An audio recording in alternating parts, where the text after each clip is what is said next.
ਅਸੀਂ बहुत बहुत ਧੰਨਵਾਦੀ ਹਾਂ ਰਾਮ ਕਲਾਸ ਫਾਊਂਡੇਸ਼ਨ ਦੀ ਟੀਮ ਦੇ ਜਿਨ੍ਹਾਂ ਨੇ ਸਾਡਾ ਜਿਹੜਾ ਅਸੀਂ ਸੱਦਾ ਕਬੂਲ ਕੀਤਾ। ਤੇ ਅਫਸਰ ਸਰਦਾਰ ਹਰਦਿਆਲ ਸਿੰਘ ਜੀ ਉਹਨਾਂ ਨੂੰ ਅਤੇ ਉਹਨਾਂ ਦੀ ਪੂਰੀ ਟੀਮ ਨੂੰ ਸਨਮਾਨ ਕੀਤਾ। ਵਰਿੰਦਰ ਕੁਮਾਰ ਜੀ ਹਾਂਜੀ ਇਸ ਤੋਂ ਬਾਅਦ ਮੈਂ ਬੇਨਤੀ ਕਰ ਮੈਂ ਪਹਿਲਾਂ ਬੇਨਤੀ ਕੀਤੀ ਹੈ ਪੂਰੇ ਹਲਕੇ ਦੇ ਵਿੱਚ ਇੱਕ ਅਜਿਹੀ ਮੁਹਿੰਮ ਚਲਾਵਾਂਗੇ। ਵੈਸੇ ਤਾਂ ਸਾਰੀ ਮਿੱਟੀ ਨੂੰ ਜਗੜ ਲਾਉਂਦੇ ਆ ਤੇ ਰੇਗਿਸਤਾਨ ਦੇ ਵਿੱਚ ਦਰਖਤ ਹੈ ਨਹੀਂ ਤਾਂ ਫਿਰ ਸਾਰੀ ਮਿੱਟੀ ਆਪਦੇ ਆਪ ਉੱਡਦੀ ਫਿਰਦੀ ਆ। ਸੋ ਜਿੱਥੇ ਰੁੱਖ ਦਾ ਇਹ ਮਹੱਤਵ ਆ ਵਾਤਾਵਰਣ ਦੀ ਸ਼ੁੱਧਤਾ ਦੇ ਲਈ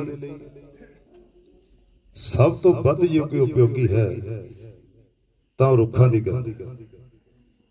ਬੇਸ਼ੱਕ ਸਮੇਂ ਤੇ ਸਰਕਾਰਾਂ ਉਦਮ ਉਪਰਾਲੇ ਕਰਦੀਆਂ ਰਹੀਆਂ ਨੇ। ਆ ਸਾਡੇ ਬਨ ਰੇਂਜ ਅਫਸਰ ਸਾਹਿਬ ਬੈਠੇ ਆ, ਬੜੀ ਹਿੰਮਤ ਕਰਦੇ ਨੇ ਸਾਰੇ ਅਫੀਸਰ ਸਾਹਿਬ, ਪਰ ਇਹ ਕਰ ਕੀ ਸਕਦੇ ਆ? ਰੁੱਖ ਲਾਤੇ, ਹੁਣ ਸਾਂਭ ਸੰਭਾਲ ਕਰਨੀ ਬੜੀ ਔਖੀ ਹੁੰਦੀ ਹੈ।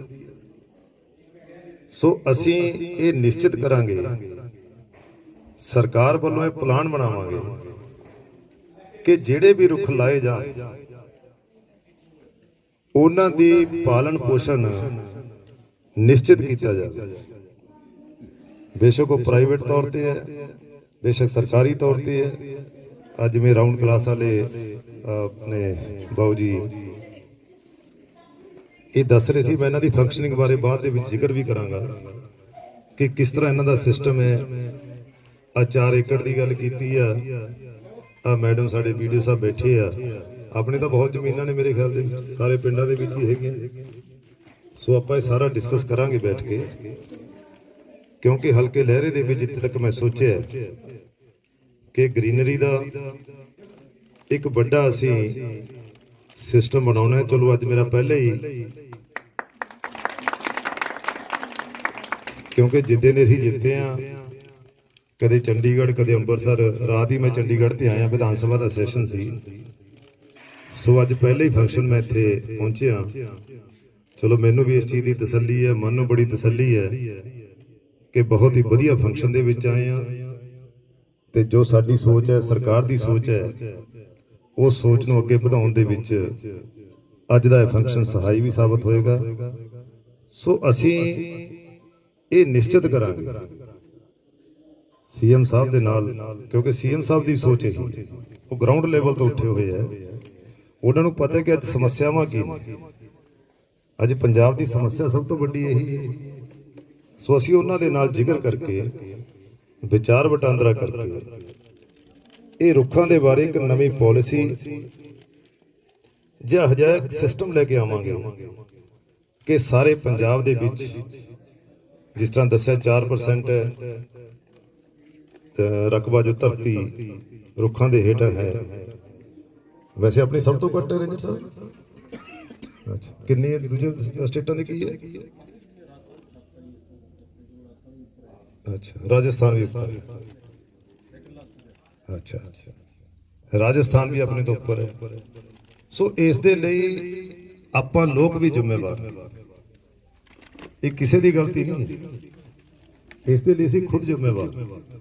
ਦਰਖਤ ਤੇ ਅਸੀਂ ਰਹਿ ਨਹੀਂ ਦਿੰਦੇ ਖੇਤ ਦੇ ਵਿੱਚ, ਉਹ ਤਾਂ ਦੁਸ਼ਮਣ ਦਿਖਾਈ ਦਿੰਦਾ।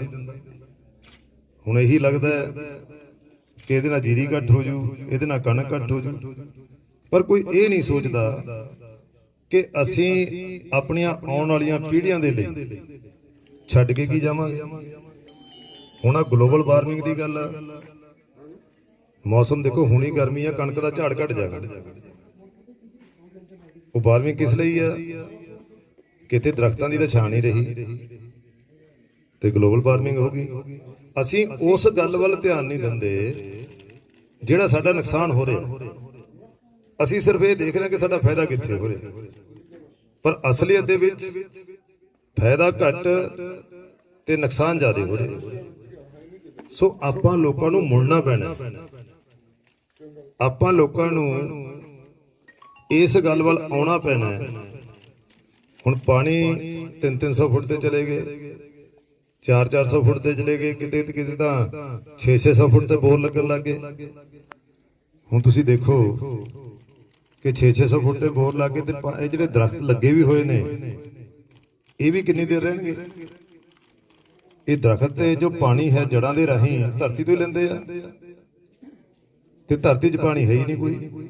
200 ਫੁੱਟ ਤੇ ਪਾਣੀ ਨਹੀਂ, 300 ਫੁੱਟ ਤੇ ਪਾਣੀ ਨਹੀਂ, ਤੇ ਇਹ ਦਰਖਤ ਵੀ ਗਿਰ ਜਾਣਗੇ। ਸੋ ਕਿਵੇਂ ਸੰਭਵ ਹੈ? ਹੇਠਲਾ ਪਾਣੀ ਰੀਚਾਰਜਿੰਗ ਦਾ ਸਿਸਟਮ ਵੀ ਅਸੀਂ ਕਰਨ ਦੀ ਕੋਸ਼ਿਸ਼ ਕਰਾਂਗੇ।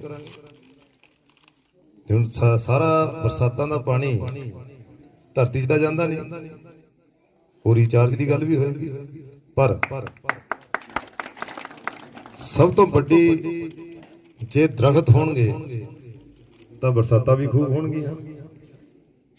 ਸੋ ਦਰਖਤ ਇੱਕ, ਮੈਂ ਕਹਿ ਸਕਦਾ ਸਾਰੇ ਮਰਜ਼ਾਂ ਦੀ ਦਵਾਈ ਹੈ। ਸੋ ਆਪਾਂ ਸਾਰੇ ਇਸ ਚੀਜ਼ ਤੇ ਪਹਿਰਾ ਦਈਏ। ਪਟਾਲ ਕਲਾਂ ਪਿੰਡ ਦੀ ਜ਼ਿਕਰ ਕੀਤਾ, ਮੈਨੂੰ ਵੀ ਕਈ ਵਾਰੀ ਉੱਥੋਂ ਸੱਦਾ ਮਿਲਿਆ ਹੈ, ਪਰ ਅਸੀਂ ਇਲੈਕਸ਼ਨ ਦੇ ਵਿੱਚ ਜਿਹੇ ਰੁੱਝੇ ਕਿ ਮੈਨੂੰ ਉੱਥੇ ਜਾਣ ਦਾ ਮੌਕਾ ਨਹੀਂ ਮਿਲਿਆ। ਸਾਡੇ ਸਾਰੇ ਸਾਥੀ ਆ ਉੱਥੇ, ਮੈਂ ਸਾਰਿਆਂ ਨੂੰ ਜਾਣਦਾ ਜਿਨ੍ਹਾਂ ਨੇ ਮੈਨੂੰ ਉੱਥੇ ਬੁਲਾਇਆ ਵੀ ਸੀ। ਉੱਥੇ ਜਾ ਕੇ ਵੀ ਆਵਾਂਗੇ, ਉੱਥੇ ਇੱਕ ਸੇਧ ਵੀ ਲਵਾਂਗੇ, ਕਿਉਂਕਿ ਚੰਗਾ ਕੰਮ ਕਿਤੇ ਵੀ ਹੋਵੇ, ਕੋਈ ਵੀ ਕਰੇ, ਉਸ ਨੂੰ ਫੋਲੋ ਕਰਨਾ ਚਾਹੀਦਾ, ਉਸ ਤੇ ਪਹਿਰਾ ਵੀ ਦੇਣਾ ਚਾਹੀਦਾ। ਸੋ ਜਿਹੜੀ ਰੇਂਜਰ ਸਾਹਿਬ ਪਾਰਕ ਦੀ ਗੱਲ ਕਰਦੇ ਸੀ, ਇਹ ਪਾਰਕ ਕਿੱਥੇ ਕੀਤਾ ਜੀ ਤੁਸੀਂ? ਸਰ ਬਿਲਕੁਲ ਜਿੱਥੇ ਨਹਿਰ ਜਾ ਰਹੀ ਹੈ, ਹਾਂ, ਨਹਿਰ ਦੇ ਨਾਲ ਜਗ੍ਹਾ ਪਈ ਹੈ। ਅੱਛਾ, ਨਰਸਰੀ ਕੋਲ ਨਰਸਰੀ ਬਣੀ। ਅੱਛਾ ਅੱਛਾ, ਕੀ ਉੱਥੇ ਬਣਾਉਣ ਜਾ ਰਹੇ ਹੋ ਫਿਰ ਪਾਰਕ? ਓਕੇ ਜਗ੍ਹਾ ਜੀ ਬਣਾ ਕੇ ਸਾਰਾ। ਅੱਛਾ, ਉੱਥੇ ਤਾਂ ਫਿਰ ਉਹ ਵੀ ਫੈਂਸਿੰਗ ਵੀ ਹੋ ਸਕਦੀ ਹੈ, ਕਿ ਜਿੱਥੇ ਫੈਂਸਿੰਗ ਹੋਵੇ ਉੱਥੇ ਹੀ ਜ਼ਿਆਦਾ ਪੇੜਾਂ ਦੀ ਮਤਲਬ ਸਾਂਭ ਸੰਭਾਲ ਦੀ ਉੱਥੇ ਹੀ ਹੋ ਸਕਦਾ।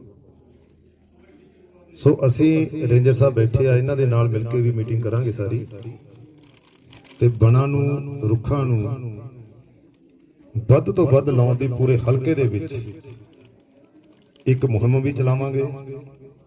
ਆ ਪਰਸੋਂ ਪਰਲੇ ਦਿਨ, ਸ਼ਾਇਦ 4-5 ਦਿਨ ਹੋ ਗਏ, ਮੈਂ ਮੀਟਿੰਗ ਕੀਤੀ ਸੀ ਸਾਰੇ ਅਫੀਸਰ ਸਾਹਿਬਾਨ ਦੇ ਨਾਲ।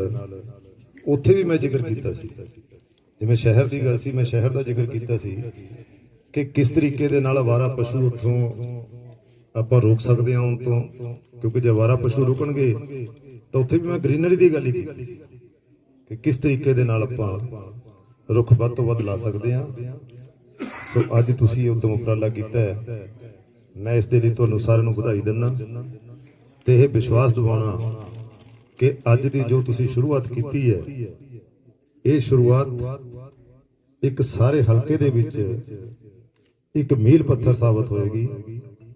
ਮੈਂ ਸਾਰੇ ਹਲਕੇ ਦੇ ਵਿੱਚ ਜਾ ਕੇ ਕਹਿਣਾ ਕਿ ਸ਼ੁਰੂਆਤ ਉੱਥੋਂ ਕੀਤੀ ਗਈ ਆ, ਉੱਥੋਂ ਸਿੱਖ ਕੇ ਜਾਣਾ, ਤੇ ਸਾਰੇ ਇਹਨਾਂ ਸਾਥੀਆਂ ਦਾ ਜਿਹੜੇ ਵਾਤਾਵਰਨ ਪ੍ਰੇਮੀ ਨੇ, ਇਹ ਸਾਰੇ ਕਲੱਬ ਵਾਲੇ ਮੁੰਡੇ ਨੇ ਜਿਹੜੇ, ਮੈਂ ਦੇਖਿਆ ਇਹਨਾਂ ਦੀ ਸੋਚ ਬਹੁਤ ਹੀ ਵਧੀਆ ਸੋਚ ਹੈ। ਹਰ ਕੰਮ ਦੇ ਪ੍ਰਤੀ, ਕੋਈ ਵੀ ਸਮਾਜ ਸੇਵਾ ਦਾ ਕੰਮ ਆ, ਇਹ ਸਮੁੱਚੇ ਨਗਰ ਦੇ ਸਹਿਯੋਗ ਦੇ ਨਾਲ ਹਮੇਸ਼ਾ ਮੂਹਰੇ ਹੋ ਕੇ ਕੰਮ ਕਰਦੇ। ਜਿਹੜੀ ਜ਼ਿੰਮੇਵਾਰੀ ਇਹਨਾਂ ਦੀ ਲਾਈ ਜਾਂਦੀ ਆ, ਪੂਰੀ ਤਨਦੇਹੀ ਦੇ ਨਾਲ ਇਹ ਜ਼ਿੰਮੇਵਾਰੀ ਨਿਭਾਉਂਦੇ। ਸੋ ਤੁਸੀਂ ਇਹ ਬਹੁਤ ਵਧੀਆ ਅਰਾਊਂਡ ਗਲਾਸ ਫਾਊਂਡੇਸ਼ਨ, ਇਹਨਾਂ ਦੇ ਸਹਿਯੋਗ ਦੇ ਨਾਲ ਤੁਸੀਂ ਕਰ ਰਹੇ ਹੋ। ਸੋ ਮੈਂ ਤੁਹਾਨੂੰ ਸਾਰਿਆਂ ਨੂੰ ਇੱਕ ਦਫਾ ਫੇਰ ਵਧਾਈ ਦਿੰਦਾ ਹੋਇਆ